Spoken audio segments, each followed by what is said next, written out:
Assalamualaikum warahmatullahi wabarakatuh. Siap. LMK 1 sampai 11. Nah, sekarang tanggal berapa? Tanggal 11 ya? 12. 12 hari Minggu. Nah, ini yang mau kurban sapi. Ini kita langsung ke peternaknya nih. Tuh.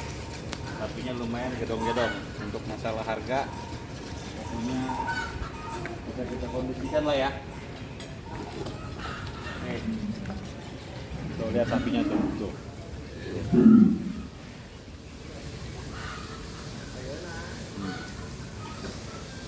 Ini barisan sapi. Nih. Ini barisan sapi Cimori, ya kan? Contoh tuh lihat tuh. Yang mau kurban nanti di bulan haji, booking dari sekarang. Karena nanti pas mepet ketemu bulan haji biasanya harganya melambung tinggi.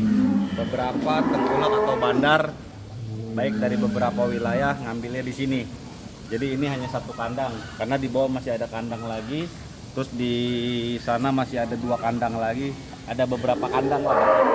Pokoknya kalau misalkan di masjid, di musola ada yang mau kurban, bisalah hubungin Ane untuk harga kita adu. Kita kompetitor. Harganya wow. Cut.